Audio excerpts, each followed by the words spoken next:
No three-peat this year. The Eagles defeated the Kansas City Chiefs last night, as you know, earning their second Super Bowl win in just 8 years. Our next guest reps several players on the field. NFL agent Drew Rosenhaus joins us this morning. Rosenhaus Sports founder and CEO. Did you just get back home, Drew? I did. I caught a 6 a.m. flight out of New Orleans. I was there all week, but had to get back to my 4 kids today. What a week. What a weekend. I wonder what you make of the surprise element of the Eagles' victory being a plus versus the lopsided victory. Maybe I was talking to Wapner earlier in the morning, kind of reminded us of Super Bowl eras of a different era.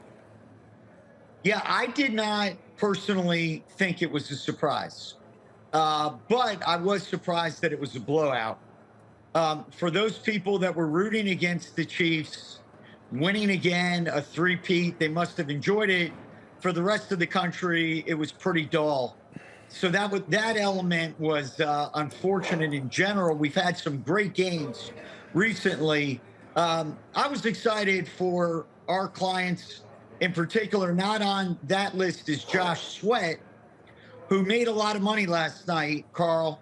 He's an unrestricted free agent. I personally felt Sweat, number 19, should have been the MVP. He had 2.5 sacks, 6 tackles, 3 quarterback hits, and the defense won the game for the Eagles by shutting down one of the all-time greats in Mahomes and sending Travis Kelce maybe into retirement with a resounding defeat. This was a win for the defense. Really excited for the guys like Jalen Carter, we represent, who's a great defensive tackle. Darius Slay, who's been a great cornerback, finally got his first Super Bowl after more than a decade in the NFL. I'll tell you, Drew, it's Scott, the guy who comes out maybe with the most to gain beyond the players that you just mentioned is Sirianni, the coach of the Eagles.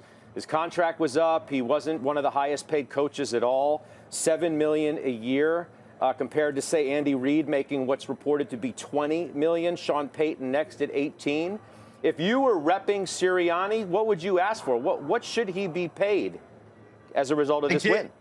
It's funny, I did see his agent on the field afterwards with a big smile on his face. Yeah, I'm sure because he's at a minimum going to have to be at the top.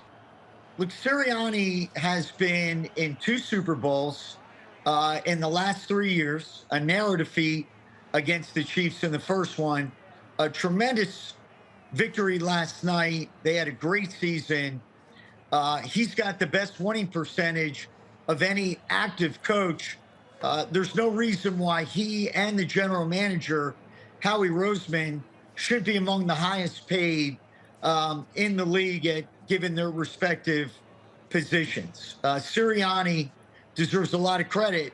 Amazingly, he was on the hot seat, some people felt, going into the season, but they made all the right moves. They hired Vic Fangio, who did an incredible job as defensive coordinator. They brought in Kellen Moore as the offensive coordinator, and he's going to be the next coach of the New Orleans Saints, presumably today. Jeff Lurie, the guy, has become a great owner, obviously. This is his second Super Bowl win.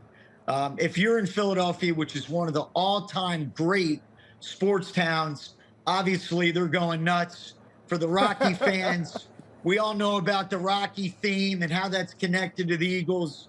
It was a really great season for this amazing sports town. Yeah.